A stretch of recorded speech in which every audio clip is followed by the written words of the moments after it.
Família Crescer, a paz do Senhor.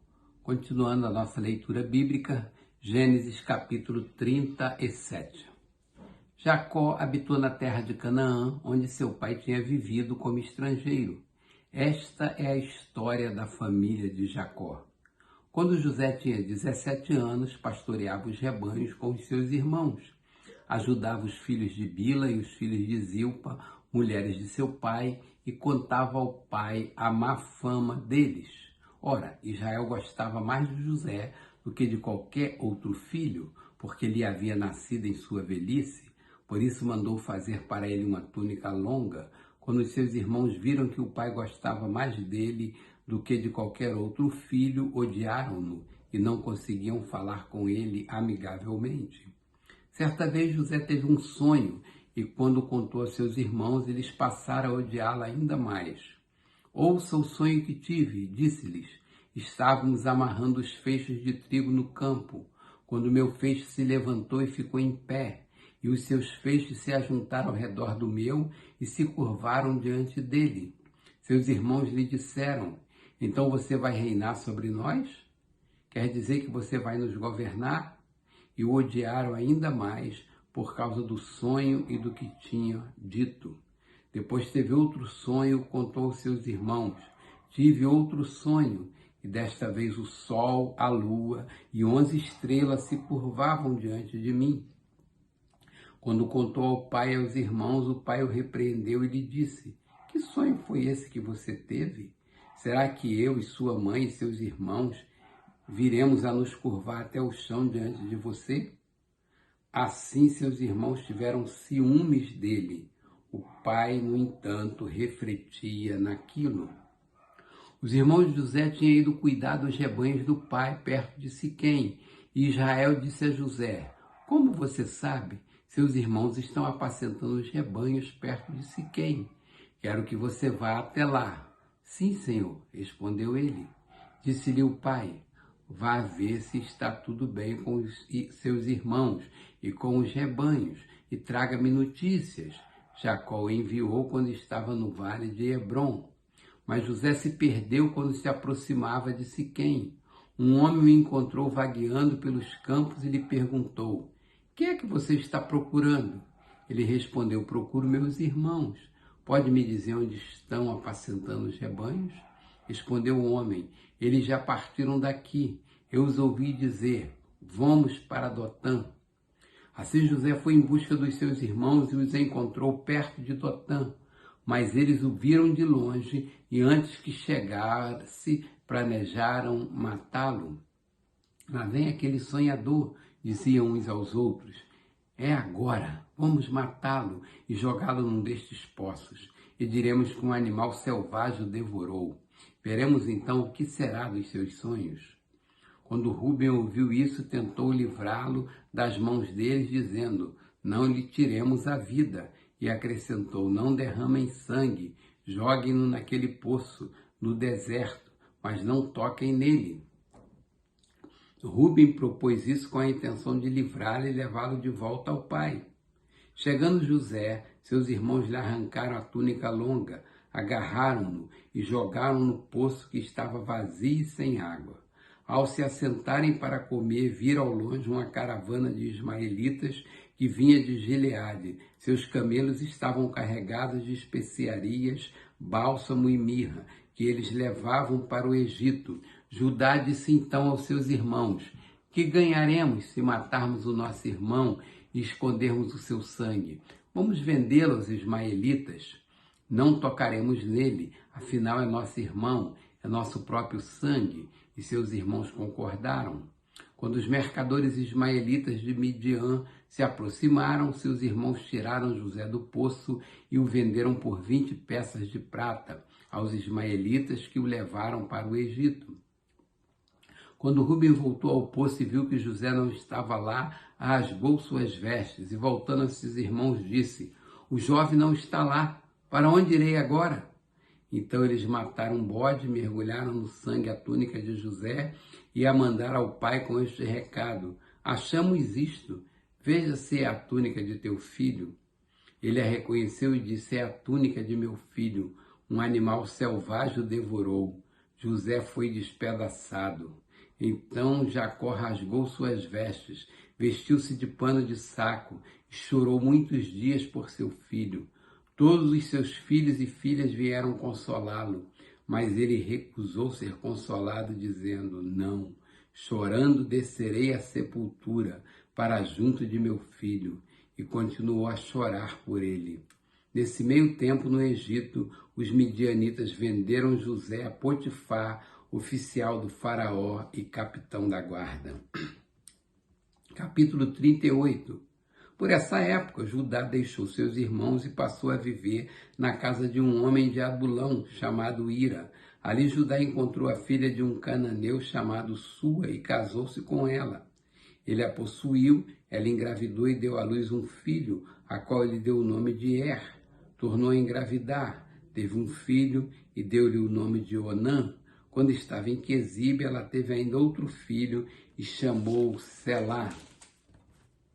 Judá escolheu uma mulher chamada Tamar para Er, seu filho mais velho, mas o Senhor reprovou a conduta perversa de Er, filho mais velho de Judá, e por isso o matou. Então Judá disse a Onã: case-se com a mulher de seu irmão, cumpra suas obrigações de cunhado para com ela e dê uma descendência a seu irmão. Mas Onã sabia que a descendência não seria sua. Assim, toda vez que possuía a mulher de seu irmão, derramava o sêmen no chão para evitar que seu irmão tivesse descendência. O Senhor reprovou o que ele fazia e por isso o matou também.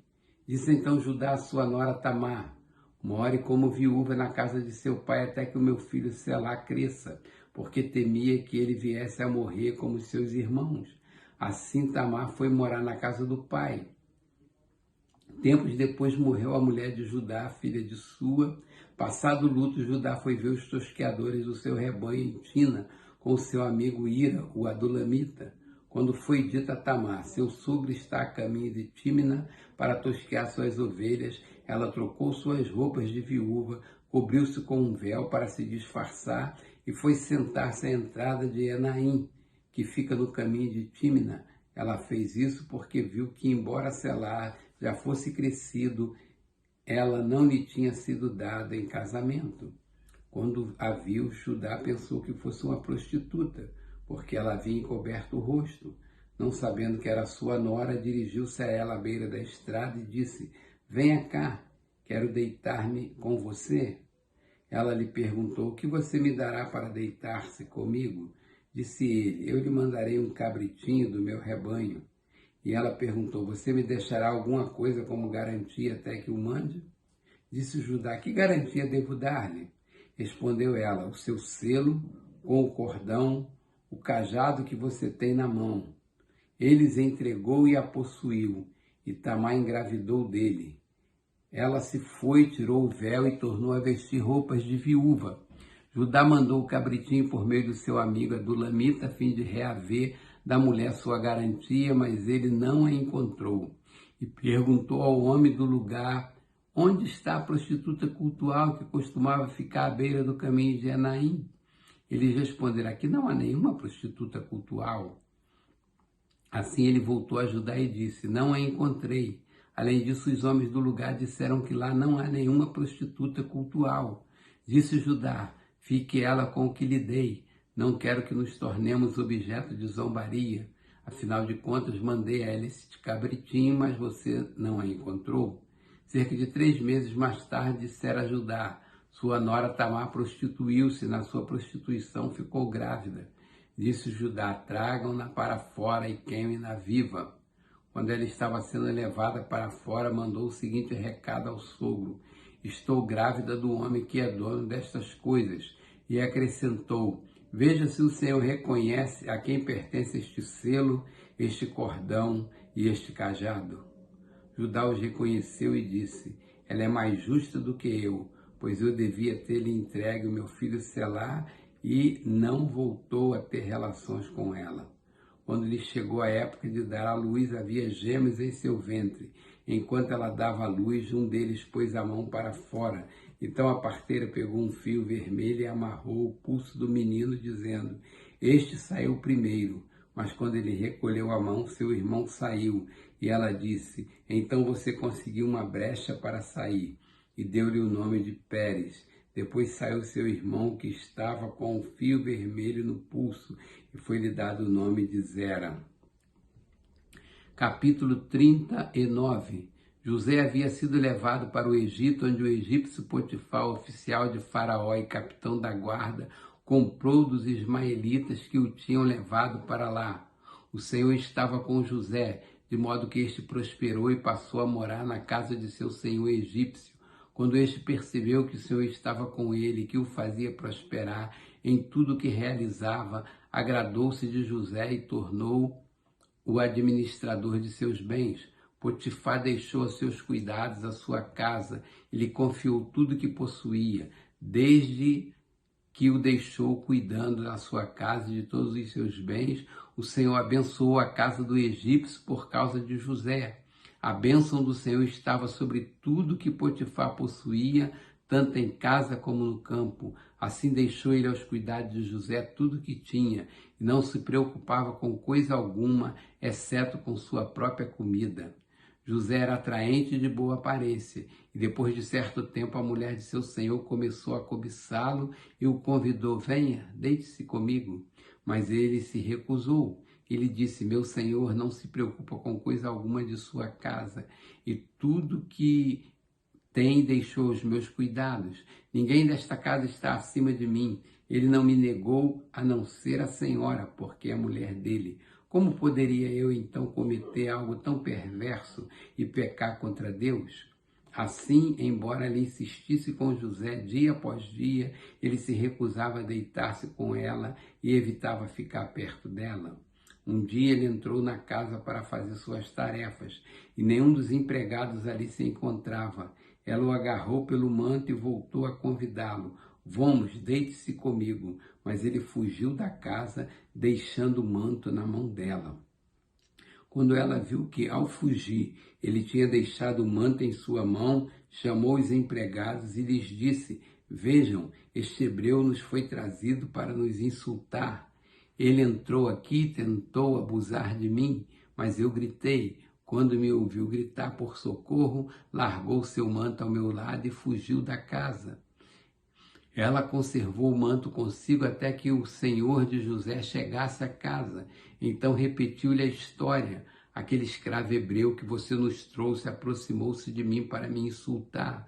Mas quando gritei por socorro, ele largou seu manto ao meu lado e fugiu. Quando seu senhor ouviu o que a sua mulher lhe disse: foi assim que o seu escravo me tratou, ficou indignado, mandou buscar José e lançou-o na prisão, em que eram postos prisioneiros do rei. José ficou na prisão, mas o Senhor estava com ele e o tratou com bondade, concedendo-lhe a simpatia do carcereiro. Por isso o carcereiro encarregou José de todos os que estavam na prisão, e ele se tornou responsável por tudo que lá sucedia. O carcereiro não se preocupava com nada do que estava a cargo de José, porque o Senhor estava com José e lhe concedia bom êxito em tudo que realizava.